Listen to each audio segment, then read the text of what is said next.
noise during tonight's presentation. So with all of that said, I'd like to introduce tonight's speaker, Dr. Nathan Stitziel. Am I pronouncing that correctly? Dr. Stitziel earned his undergraduate degree in mathematics and physics from Washington University in St. Louis and his MD and Ph.D. in bioinformatics from the University of Illinois. He completed training in internal medicine at the University of Chicago in the Physician Scientist Development Program, followed by advanced clinical training in cardiology and cardiovascular genetics at the Brigham and Women's Hospital and Harvard Medical School. He then completed a combined postdoctoral research fellowship in cardiovascular genetics at the Massachusetts General Hospital, Broad Institute, and Brigham and Women's Hospital. He joined the faculty at Washington University in fall of 2012. And Nathan is a general cardiologist and human geneticist. He is currently assistant professor of medicine and genetics, assistant director of the McDonald Genome Institute, and director of the Center for Cardiovascular Genetics, all at Washington University School of Medicine. Here's a fun fact. I'm assuming this is still relevant. Nathan and his wife co-direct a human genetics lab out of their home in Clayton, Missouri, where they actively study 2 genetic crosses. He is still adjusting to life as a Cubs fan in St. Louis, and he is here with us tonight to talk about the good and bad genes for your heart on behalf of the Academy of Science St. Louis and the St. Louis County Libraries. Won't you please join me in welcoming Dr. Nathan Stitziel.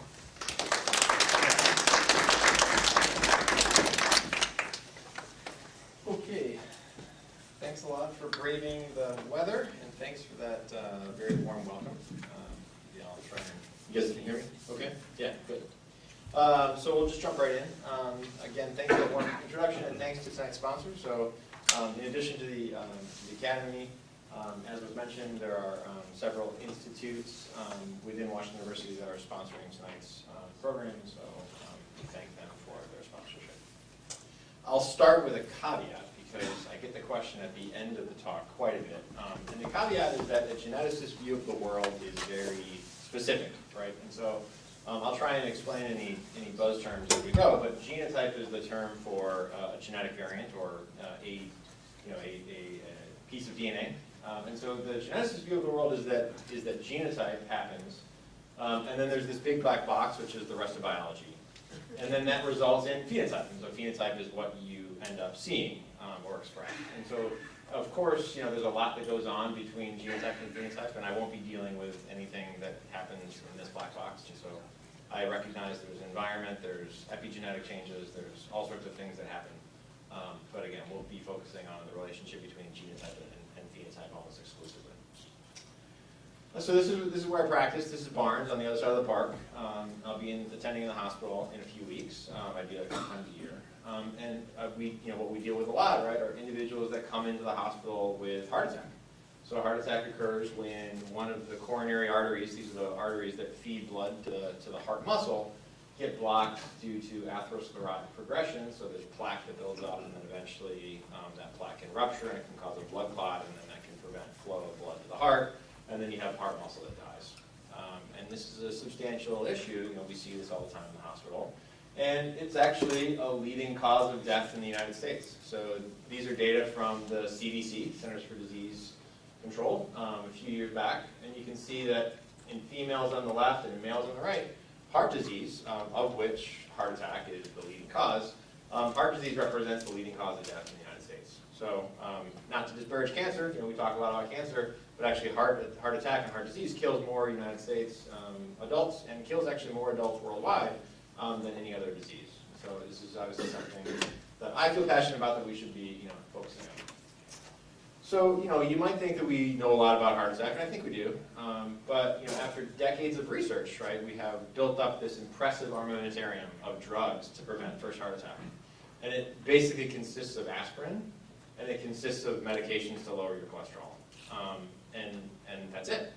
And so when I attend in the hospital, I talk to the medical students and I say, isn't this surprising? Why have we not done better? Like, why are there not more therapies? And I think, there are lots of answers to that question. I don't have all the answers. But one answer is that it costs a lot of money to develop a new drug. So there's a lot of money that gets poured into R&D for drug development. And does anybody have an idea of how much does it cost to bring a single drug to market? Yeah, would you believe it if the answer was $1 billion? $1 billion. And that, if you believe, it's actually not. It's actually $2 billion. Can you believe that? It's $2 billion. That's it. That's the answer. So $2 billion to develop one new drug, and that sounds crazy. And so why is it so expensive? I mean, obviously drug development's expensive, but $2 billion, that seems kind of extreme. You know, so I guess part of it obviously relates to the science, but part of it relates to the success rate. And so, you know, how are we doing with the success rate for drug development? So we'll take a little, you know, St. Louis is a big baseball town. We'll take a quick little baseball detour. You guys know this guy, Mario Mendoza? Yeah. So played for the Pirates, right? And unfortunately, he's most famous for the Mendoza line, right? So this is his batting average. You can see he played from 1974 to 1981. And his batting average kind of hovered right around 200. And I think, you know, the old joke was that baseball players would open up the paper and they would see, you know, there'd be a big stack of batting averages, and they'd see were they above or were they below Mendoza. And if they're below Mendoza, like, you know, you're going to get called up and sent down to the minors. So 200 is kind of like the Mendoza line in baseball, right? So 2 out of 10, that's a pretty good success rate. At least that's going to keep you in the majors. So how are we doing with drug development? So these are not my data. This is from a review. This is looking at the chance of success for drugs that either enter a phase 2 trial in tan or a phase 3 trial in red. So phase 3 is the last phase before it's approved for use in the United States. So this is sort of cutting across different medical areas, and I don't know if you guys can see in the back, the text is kind of small. Cardiovascular, this is my space over here. So cardiovascular space. Of phase 3 trials, so, you know, this is probably 15 to 20 years before you get into a phase 3 trial. 50%. So half of the drugs that enter a phase 3 trial fail to get approved, which is staggering if you think about that. If you look at the likelihood of approval, that's the abbreviation here, LOA, likelihood of approval from phase 1. So phase 1 is first in man, first in human. Likelihood of approval, it's actually really hard to read because it's black text on a dark color. It's 7%. So 93% of agents entering a phase 1 trial never make it to market, which is unbelievable, right? So the authors of this review then dug into the data and they said, well, why does this happen? They looked at the reasons. So you might think that it's really hard to develop drugs because it's hard to get the chemistry right. And I'm sure that's a big problem. But if you look at agents entering phase 3, more than half fail because they're not effective. So the chemistry works, right? The drug does what it's supposed to do. It might change some sort of biomarker. It might hit an enzyme. It's actually doing what it's supposed to do, but it doesn't affect the disease. It's not effective, right? That's why they're not getting approved. More than half are not getting approved. So why is that? I'm biased because I'm a human geneticist. I will suggest that at least one reason is that we have spent a very long time understanding disease in model systems. So, you know, for over half a century, right, or, you know, decades and decades, we've been studying animal systems to try and discover mechanisms. And it turns out that you can actually, you know, genetically manipulate mice, and you can cause heart attack, and you can try and figure out what prevents heart attack in mice. And then, 20 years later, we run a clinical trial. We make a drug, we run a clinical trial, and we figure out whether or not it's actually valid in humans. And it turns out that over half the time, it's not, because those mechanisms that affect disease in animal models don't actually have anything to do with disease in humans. So, you know, I like to joke around in my lab. We have this like sign on the wall that says, if you want to study human disease, humans are a good model organism. So the approach that we use is using humans as the model organism, right? So we use genetics to study humans. So we actually look at genetic variation between humans, and we try and figure out what are the genetic loci that underlie the disease. There's always room for animal studies, right? So you can do genetic manipulations in animals that you can't do in humans. And so there's always room for model systems, both animals and cells and all sorts of different model systems, to understand mechanism. But by the very nature that you started with a genetic locus that underlies the disease, you know that it has to be related to the disease if you can actually figure out the mechanism. And then you can actually use genetics. We'll try and get into this. You can actually use genetics to then validate therapeutic targets that you might find later. And this idea is actually not new, right? So there's actually, believe it or not, there's no new ideas in science, or at least there's no good ideas that are new in science. So this is Paul Dudley White. He's considered the father of American cardiology. He's a cardiologist out in Boston in the early 1900s. And way back when, he actually understood that the individual and the background of heredity are just as important to diagnosis, prognosis, and treatment than the disease. So this idea is not new, right? We've actually understood that there's DNA variation that underlies disease for a long time. And you don't have to look far, right? You don't have to look far to understand that there must be a heritable component to disease. You guys remember this guy? Coach Bob, right? So this guy, Bob Barker, was a coach on America's Biggest Loser, or The Biggest Loser, I guess, that game show on TV where people lost weight. He was considered like the epitome of fitness, right? Bob Barker, America's coach, 50-something, actually died of a heart attack, was resuscitated in the field, came into the hospital, and luckily survived, but had severe coronary disease, but yet in the prime fitness of his life, in his early 50s. So you see this kind of thing, and you wonder what's going on. And then either personally or anecdotally, like we all know people like this, right? Where no matter what this lady does, she's going to be fine. And so again, it doesn't take a geneticist to understand that there must be something here. And so this is what my lab does. We try and figure out what is the cause of this difference. What are the DNA variations that underlie this difference? And can we exploit the misfortune in this guy or the fortune in this lady to try and move the needle in finding new targets and treating disease? So DNA is obviously not new. It's been around for a long time. We've known about DNA since the late 1800s. Structure, obviously, discovered in the 1950s. But for a long time, we actually didn't really understand DNA because there was no ability to look at it. So we knew it was there, but this was basically the view, right? Like we saw the whole thing, but for a long time, believe it or not, until like literally 2003, we didn't even know how many genes were in the genome. So we didn't even know how many parts there were. It was just, you just saw like the complete picture, but you had no ability to look inside. And so obviously, we all know now that the bases, these are letter representations of chemical residues that are on this DNA backbone.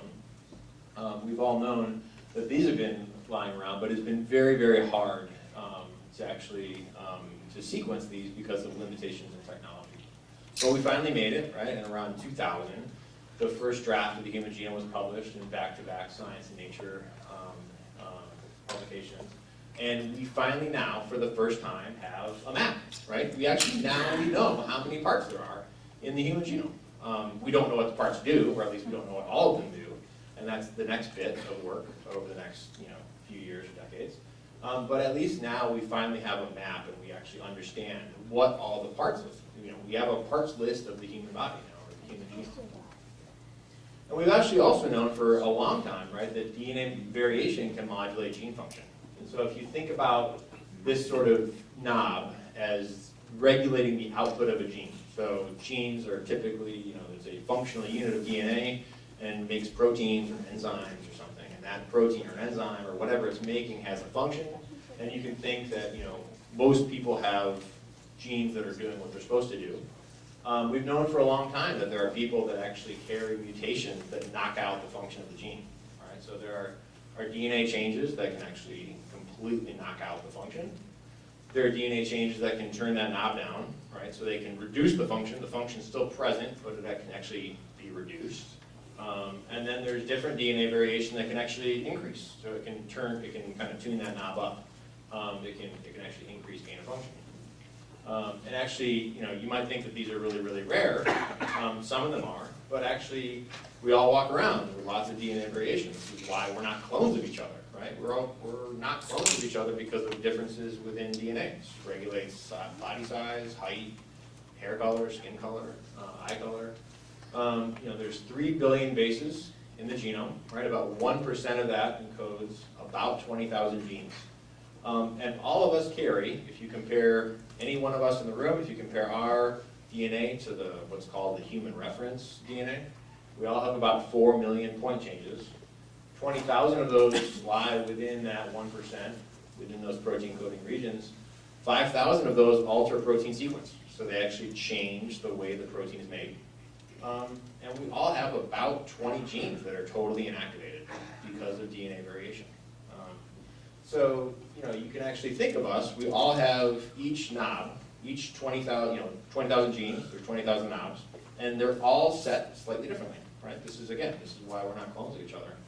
And if we could just figure out, all of the DNA variation in terms of how the knobs are set, then we can actually think about studying disease, right? Although it takes a long time to be able to sequence one genome, or at least it used to, right?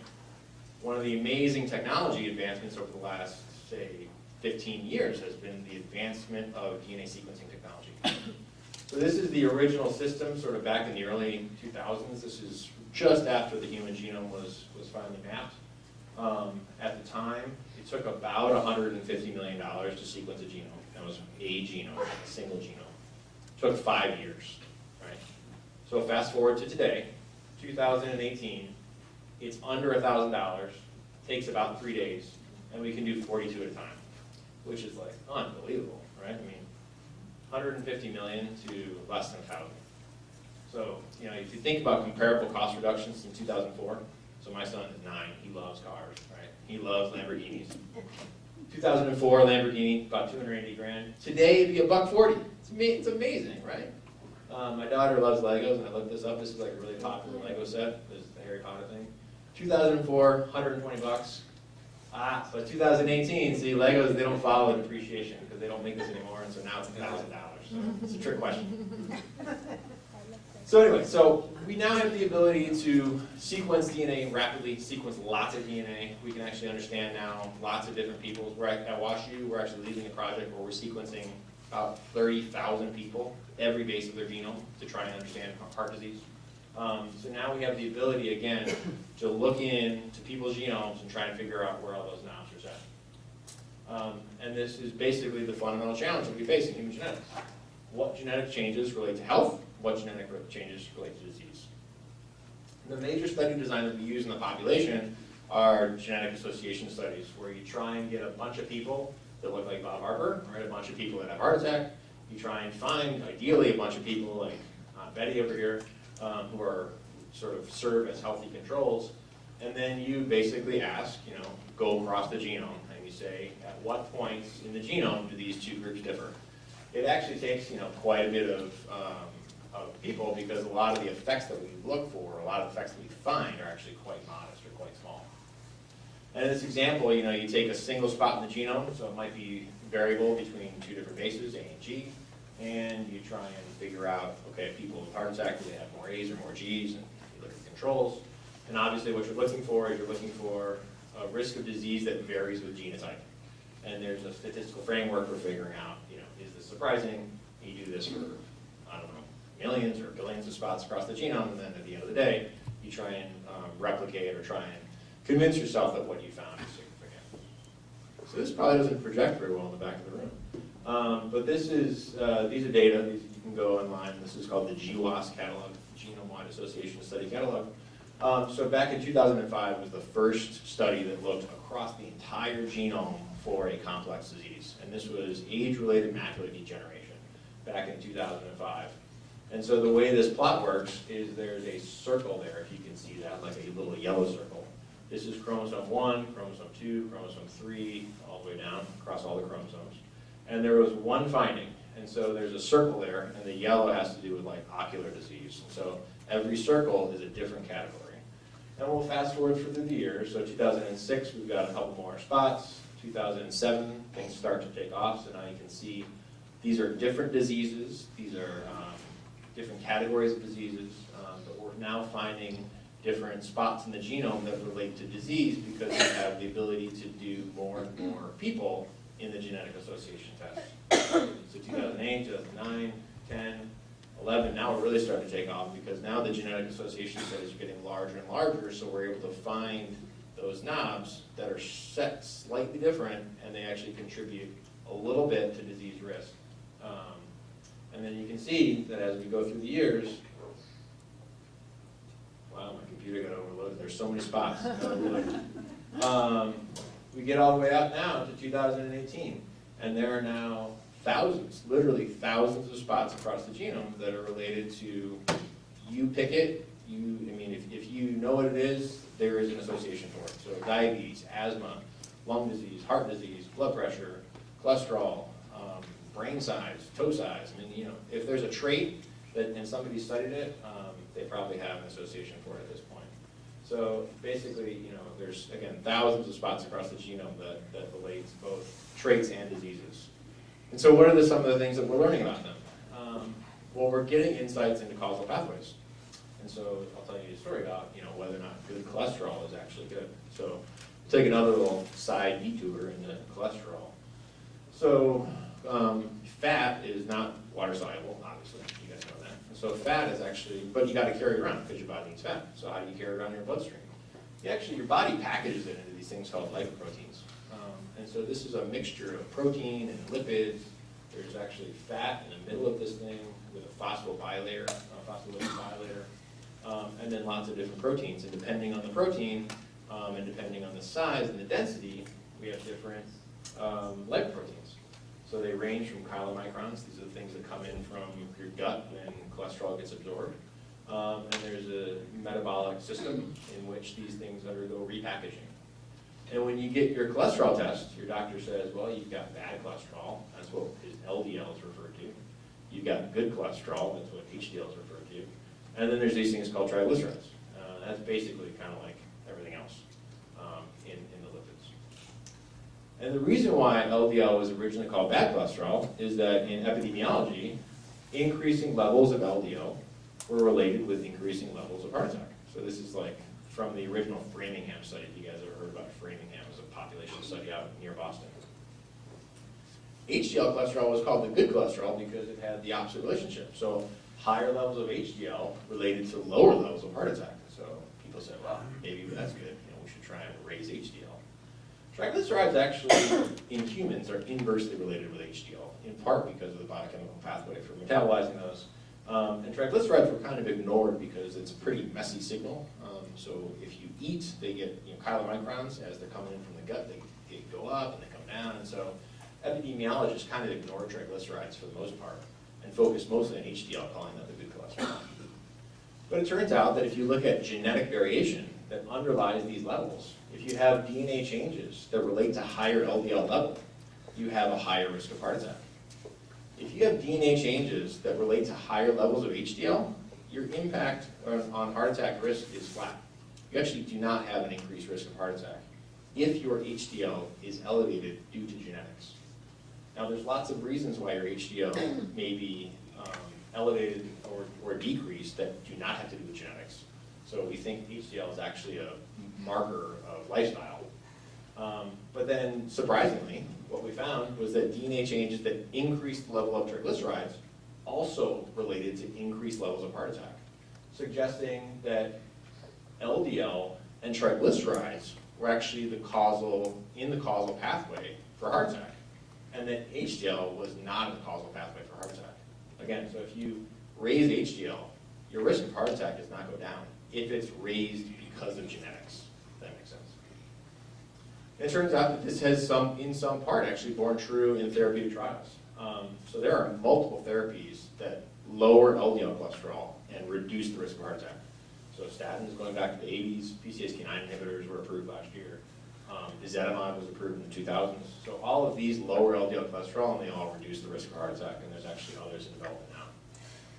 There have been multiple agents that have been designed to raise HDL cholesterol. So there's like HDL boosting drugs, and they have all failed. So none of the agents that work to raise HDL have prevented heart attack, suggesting that the genetic changes, could potentially forecast that. And there has been there has been at least one drug now that just got released this year, the Siteman, the results of which, the icosapent ethyl, is the generic, where it actually looks like a triglyceride-focused therapy will actually reduce the risk of disease. The good thing, so that was one pathway, right? The good thing for a junior person like me is that there's lots of other pathways out there. The tricky bit is actually figuring out what they are. So this is a messy plot, and you won't be able to see in the back of the room, but what is on the outside, this is called a circus plot. And what's on the outside here are all of the different spots in the genome that relate to heart attack. And what they're drawn to the risk factors of plasma lipids, and blood pressure, and smoking, and BMI, and diabetes. And you can see lots of areas where there's no connections. And so the genetic changes in these regions do not relate to risk factors that we currently target, which is good because it means that, again, 60% of the genetic spots that relate to heart attack don't act through risk factors that we're currently treating. That means that there are potentially novel pathways that we can discover and develop drugs against those pathways, and how the 60% are working to accelerate heart attack. Okay, so that's kind of like population-based studies. We can move into thinking about, again, leveraging misfortunate or fortunate individuals and their genomes to try and understand disease.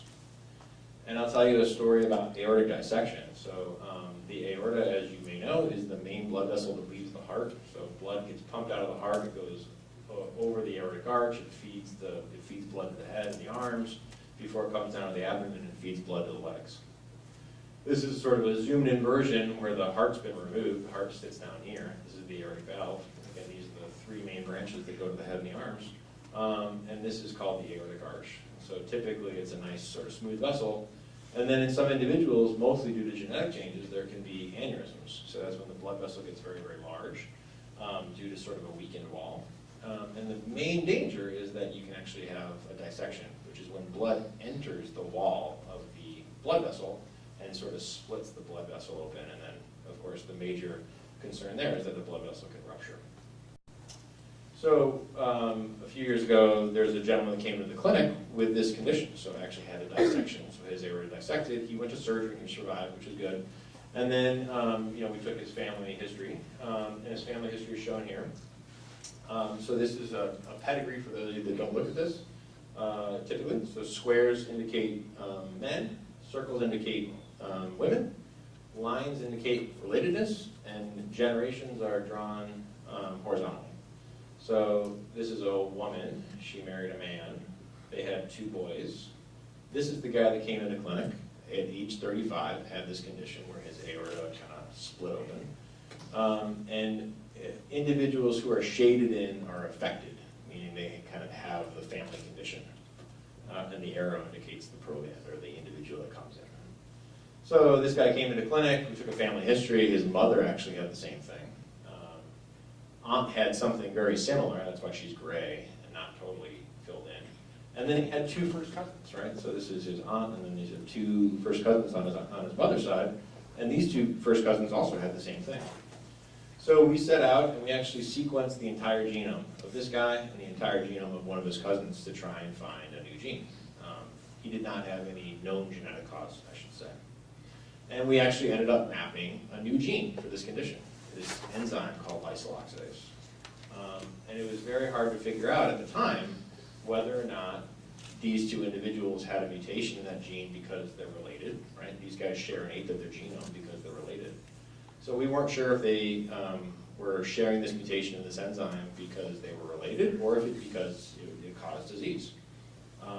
And so in collaboration with Bob Neekum, who's a vascular biologist at Washington, one of his graduate students at the time, Vivian Lee, we set out to try and prove that this single mutation could cause disease. And we used this system called the CRISPR-Cas9 system. You may have heard of this. It's been in the news recently due to some investigators in China. So the CRISPR-Cas9 is an amazing system where Cas9 is a protein that bacteria developed to defend themselves against invading pathogens.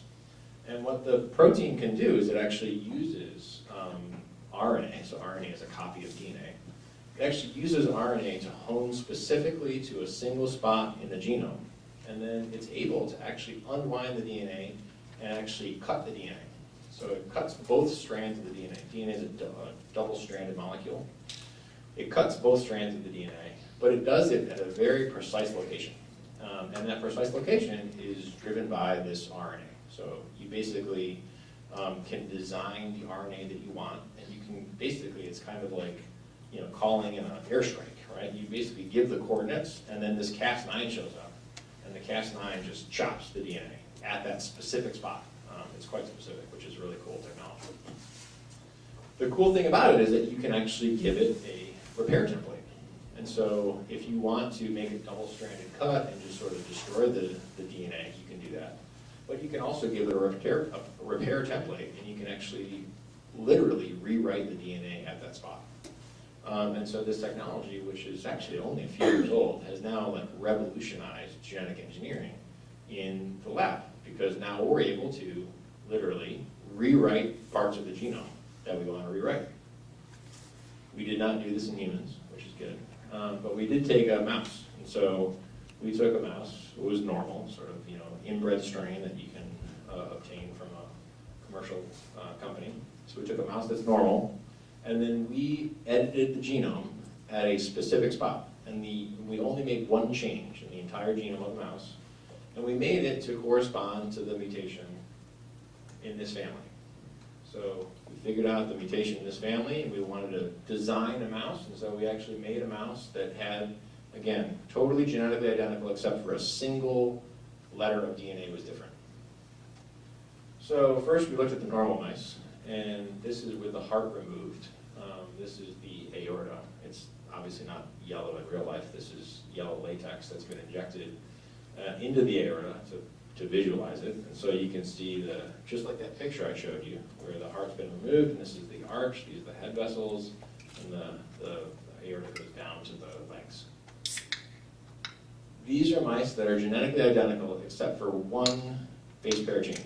So a single base pair change. I hope in the back of the room, it's a little dark, you can see that the aortas are completely tortuous. They're actually aneurysms, like I described, where they get really, really, really big. And it's pretty dark, you can't really see, but there's actually ruptures.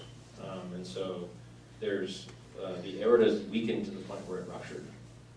And so this confirmed that indeed, that single base pair change we found in the family was causal for the disease. So now we have a new gene, aortic dissection. We're diagnosing new humans with genetic changes in this gene. And we can risk stratify kids in the family. So we can say, hey, look, you either have this or you don't. So it's quite powerful for families, and we're hoping that at some point we can use that knowledge to turn into therapeutics. So that's kind of thinking about disease-causing genomes. What about a healthy genome? Like, wouldn't it be great to take this lady and figure out what's going on with her and to bottle that and get a medication? It's kind of hard because we actually don't know what causes people to have such longevity. It's probably lots of different genetic changes. Instead, I'll tell you a story about an interesting woman named Anna who lives in Illinois.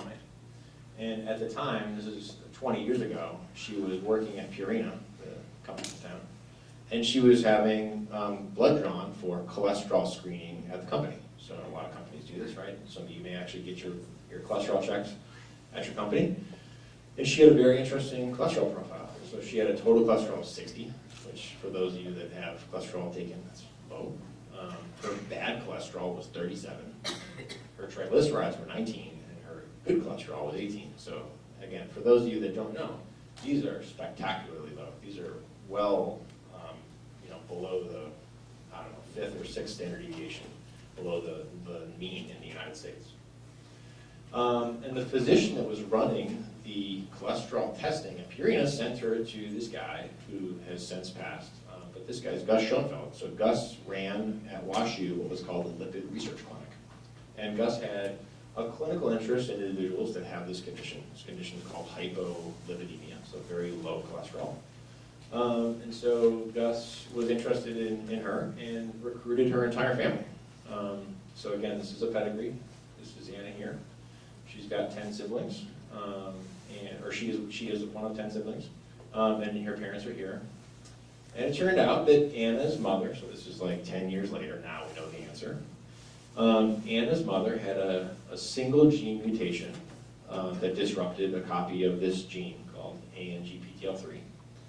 Again, if you recall, we have 2 pairs of chromosomes with the exception of the chromosomes that confer gender. This is not on one of the chromosomes that confers gender.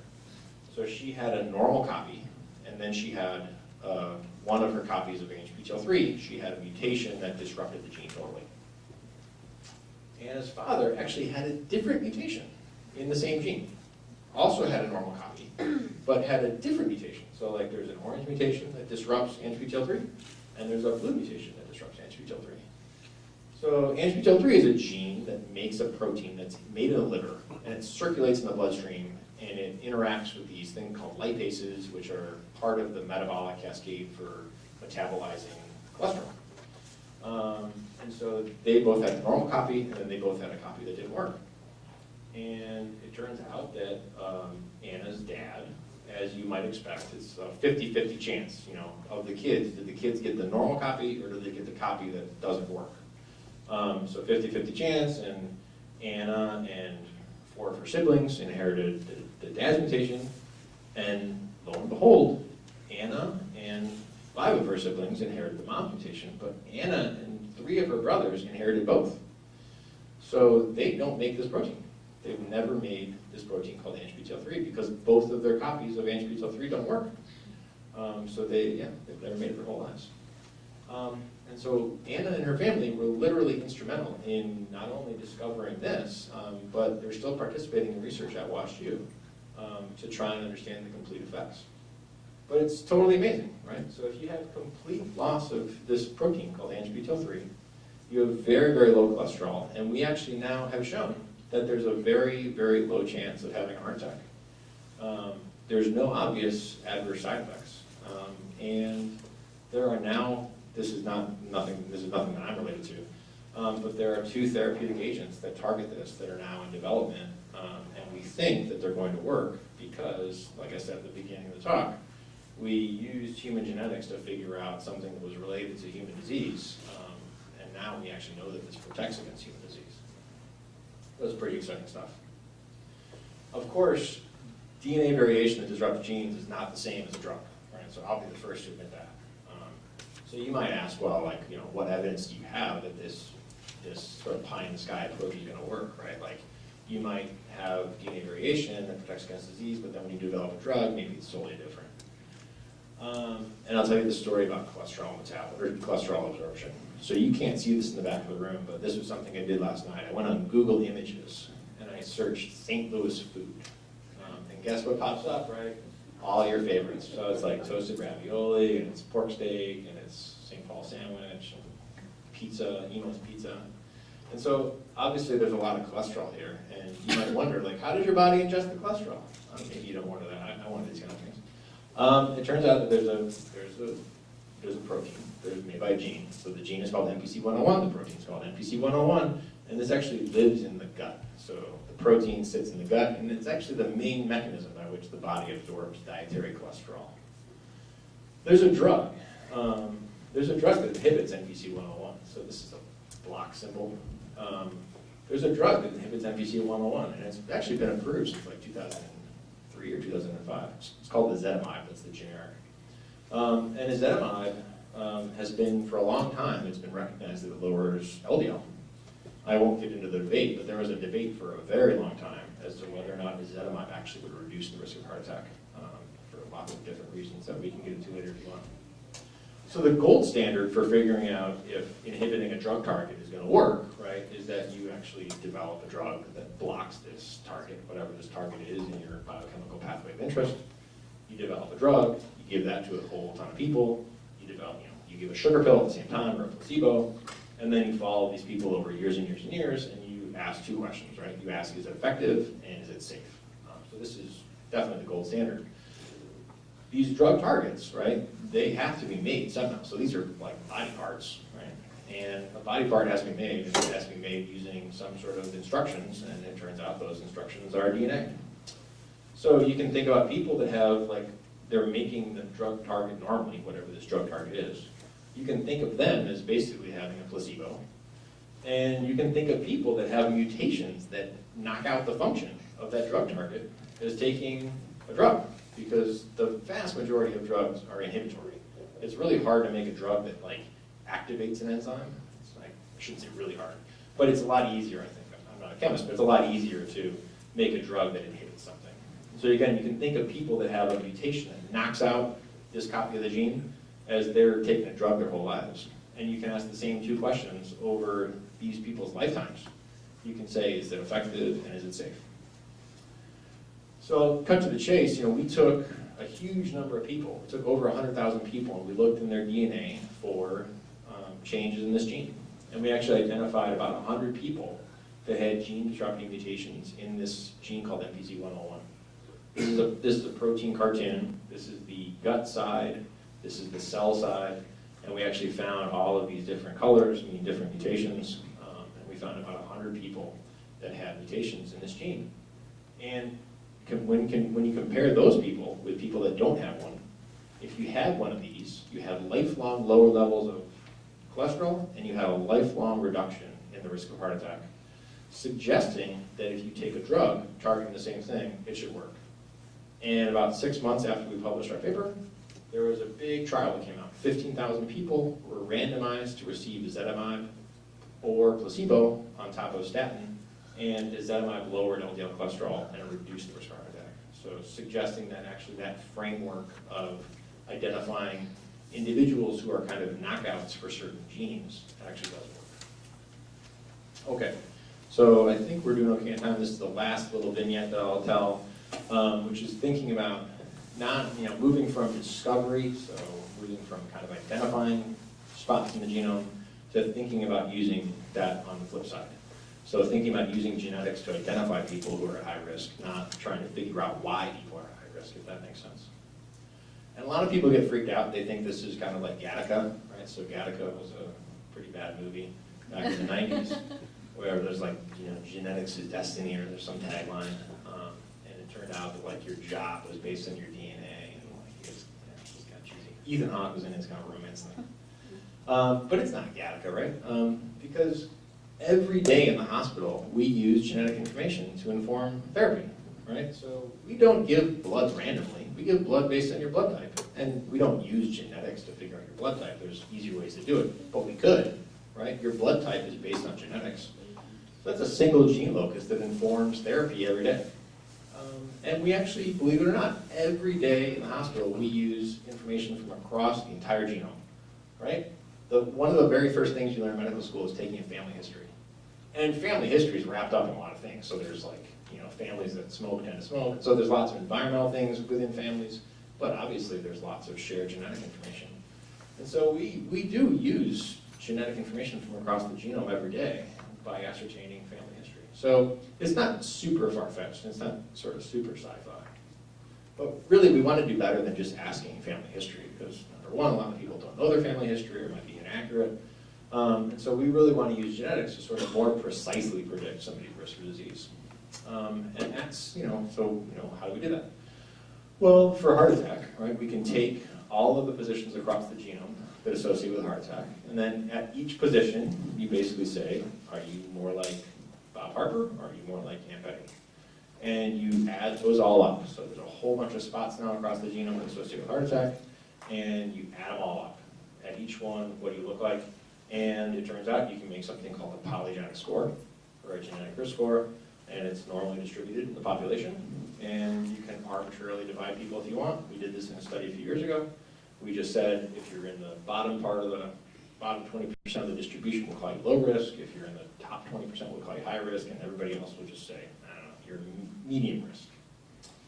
And you can ask, what is the risk of disease? So if you set baseline, you have to set a baseline somewhere.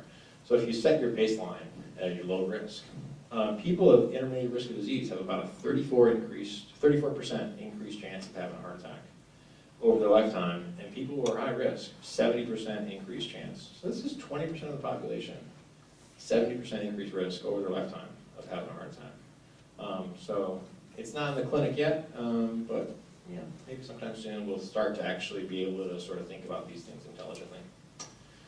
The interesting thing about this group too is that we actually went on to show that this group actually has the greatest absolute and relative benefit from statin therapy.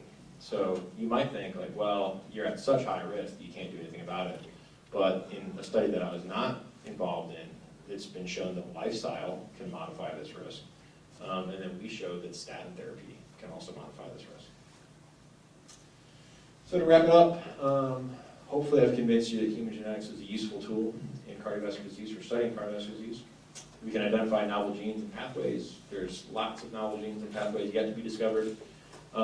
We've got this awesome technology now, the genome editing technology that can facilitate rapid functional studies. And then in terms of thinking about translating these, hopefully I've convinced you that gene disrupting DNA variation can estimate the efficacy and safety of drugs, and that these polygenic scores can be used to identify groups that are at high risk of disease. Moving forward, we're still pushing, foot on the gas, right? So we're still studying heart attack risk. We're actually conducting the world's largest studies in non-European populations to identify new genes. We've got other families that have protective mutations, and we actually have more animal models that have been developed, and we're working to improve risk prediction in non-European populations. That's sort of the big bottleneck right now. There are a ton of people to thank. Obviously, I stand up here and I do the blah blah, but a lot of people have to do the work. So at the MGI, Dr. Milbrand is the executive director of MGI, and then I run a large sequencing program with my dear friend and colleague Ira Hall, and then there's a lot of people that actually do the work at the Genome Institute. I've got a lab, I've got lots of collaborators. As mentioned, I do run a genetics lab. This is my family in my house, and then there's lots of funders and support, and I'll take questions. So thanks a lot. Thanks for the great introduction. There's a question in the back. What are your thoughts on things like the 23andMe testing? The question is, what are the thoughts on 23andMe? So yeah, you should do it. It's good. Yeah, so I mean, so this is direct-to-consumer testing, right? And 23andMe, they assay certain spots. So they use a genotyping chip where they assay about 1 million spots across your genome. And it's, I think it's good entertainment. They tell you your ancestry to some degree. They tell you your they can actually use a lot of the studies, right, that we and others have conducted to say, oh, you carry a risk-raising allele for kidney disease, and you're at 10% increased risk for kidney disease. So yeah, I think it's good. They're fairly accurate? I think at this point they're accurate. They ran afoul of the FDA, obviously, for a while, because I think the interpretation of the test was perhaps not necessarily accurate, although I think they've retooled the way they present information. But in terms of the actual genotyping, the actual genetic, it's highly accurate. What are your thoughts on what the Chinese scientists did? Yeah, so the question is, what are my thoughts on what the Chinese scientists did with editing? Yeah, so so if you guys have not heard the news splash, this happened last week, is that right? Within the last week or so, there was a scientist from China who has made a statement, although has not produced any data, that he used this CRISPR-Cas9 technology to edit a human embryo and then implanted that embryo, and that there are 2 humans that are alive who have been edited. And there's, as you might imagine, this has raised a lot of consternation in scientific and ethical circles. It certainly doesn't seem like it's ethical. It doesn't seem like it's appropriate. It would be against the law in the United States and lots of other countries. I think it probably is not allowed in China either, although I'm not up to speed on Chinese laws. So, a lot of people have raised the issue. The major point is that we don't really fully understand what the genome-wide effects are of CRISPR-Cas9 in human embryos, number one. So we don't actually know what the potential consequences are. Number two, he's doing this to target a protein called CCR5, which is the receptor by which the HIV virus enters cells. But there are other ways to avoid being infected with HIV. I think most of the scientific community has accepted that if we're going to allow editing of human embryos, it should be for a condition in which there's no other option to treat. Yeah, good question. There's a question here. My late husband and his aunt both had type D descending aortic aneurysms. Both of them survived, lived another 12 years. But did you say that there is testing available now to see if members of the family can have the genetic makeup which would make them prone to having that condition? Right, so the question relates to I guess I'll actually broaden your question. The specific question relates to aortic dissection, but the broader question is, are there genetic tests that can be done to try and assay someone's risk?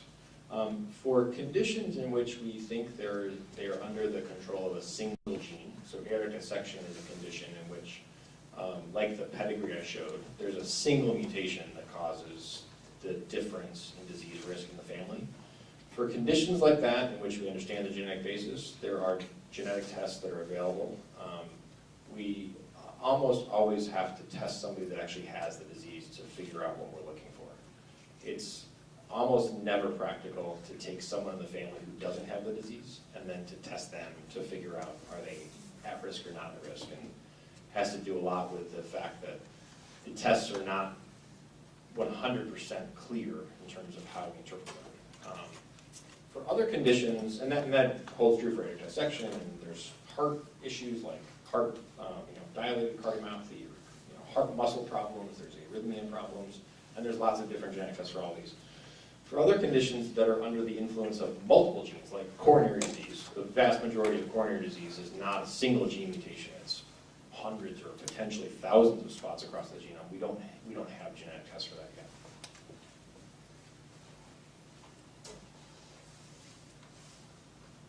There's a question over here.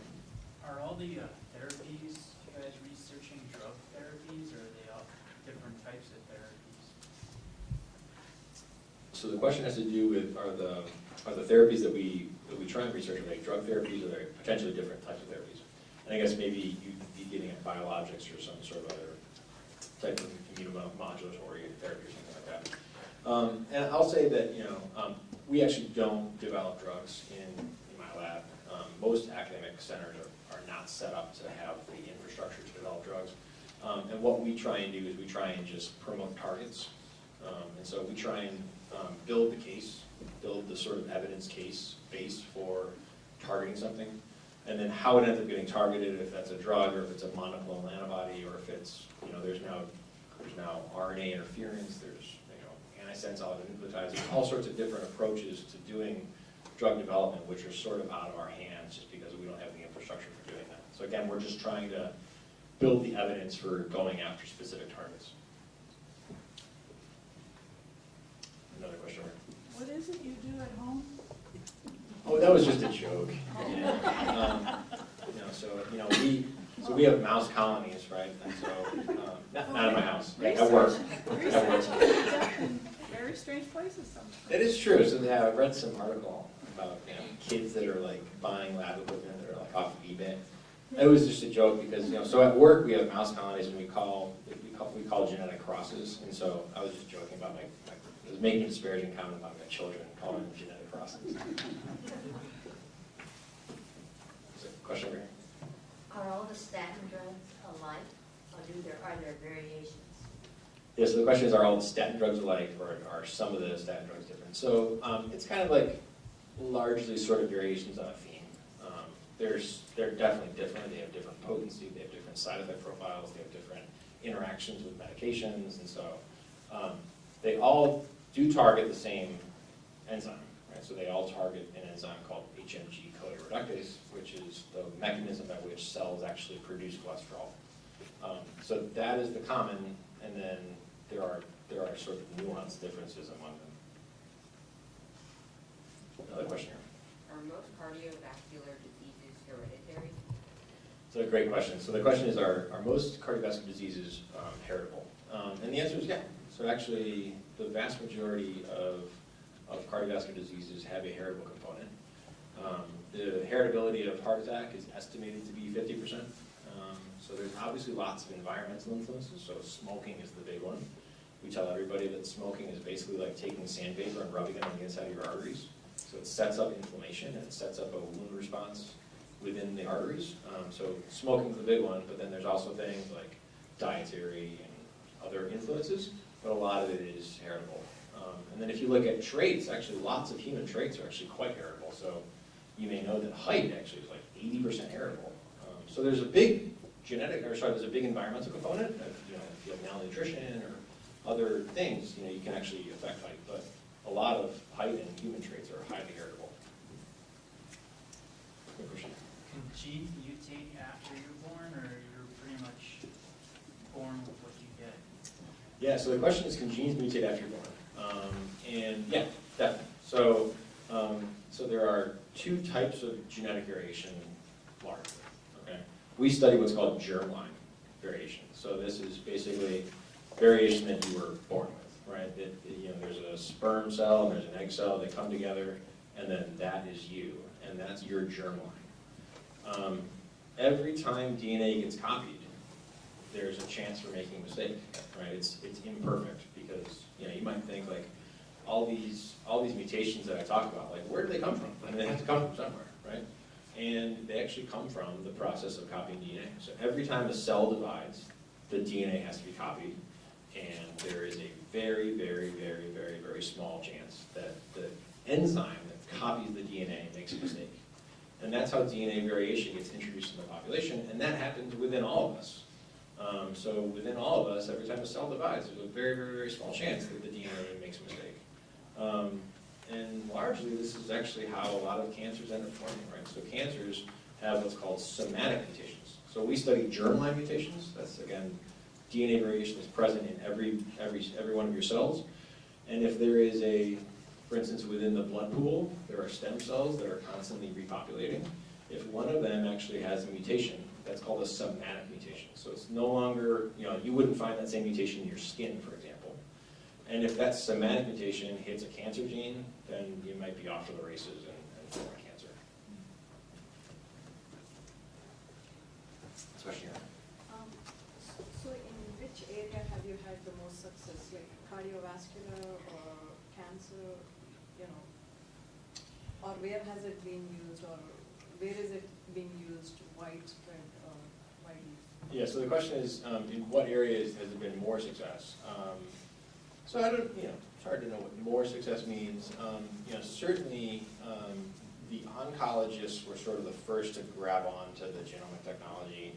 A lot of that has to do with the fact that the tissue is accessible, particularly with liquid tumors, so blood tumors. You know, you draw blood and there's your tumor. For heart, it's a lot harder to get pieces of heart, and so I think the oncologists were the first to sort of grab on to this. And also, you know, cancer, again, is a genetic disease. And so it's been a lot, I think, in a sense, it's been a lot easier to study the genetics of cancer. Although now the germline field, now that we actually have the ability to do tens of thousands of genomes, I think we're rapidly catching up. So the gene mapping now being available, do you see that the drugs are being manufactured more quicker as opposed to like 20 or 30 years in the past? Yeah, so the question is, has this changed the way we go after drugs? Is that fair? It actually has, believe it or not. So there was a review, I don't have the slide here, but there was a review article recently that actually looked at the success rate as a function of whether or not there was human genetic evidence. And it's like 2 or 3-fold higher or more if a target has evidence for human genetics.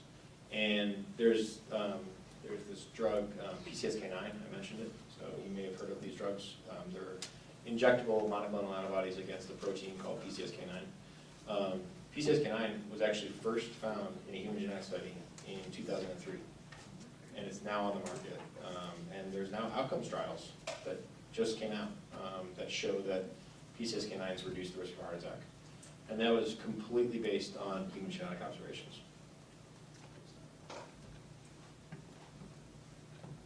So in a hospital setting, when you guys are testing patients, are you just doing simple blood tests to get their genetic family history, and then just look at it and say, oh, you have these gene types? Yeah, so I guess the question has to do with the practical, sort of like how we actually do the genetic testing. Yeah, so I run a clinic where we see people that have heritable forms of heart disease, mostly heart muscle problems or electrical problems with the heart. Or problems with blood cholesterol that we suspect, again, is under the influence of a single mutation. And at this point, we can actually just get mouthwash. So we often just get a spit in the tube. And then we use commercial labs for a variety of reasons. Or WashU also has a test that we use. And that mouthwash or blood, you know, can be basically any tissue. They basically look at the genes that we are trying to look at, and trying to figure out, can they actually find the spot? Yeah. That slide you had about those 2 mice and one you inserted that mutation. Do you have to insert it when it's just one cell so it reproduces? Yeah, so the question is like, how do we actually make animals using CRISPR-Cas9? How do we do this? So there's a lab on campus that injects the Cas9 construct and the guide RNAs that I described. They inject that into mouse blastocyst. And it's taken up by most cells, although not all cells. So oftentimes the first generations of animals are what's called mosaic, which is actually getting back to the CRISPR issue in humans. Actually, those babies are mosaic. Mosaic is a term that refers to the fact that there are some cells that have the change and some cells don't have the change. And then we have to breed the mice to get them to germline.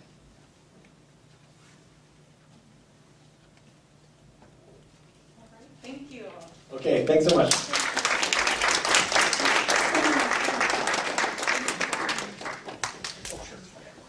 And if you have any remaining questions, there'll be some time afterwards to ask those too. But now we will go ahead and do our raffle drawing for some Science in St. Louis t-shirts, as well as memberships to the Academy of Science St. Louis. So you find your blue ticket. We'll go ahead and raffle off a few of those. And afterwards, please leave your surveys on the chair, and I'll come around and collect them. And if you are a raffle winner, you can go see Rose and Natalie in the back. They will hook you up with a prize. So the first winner will get a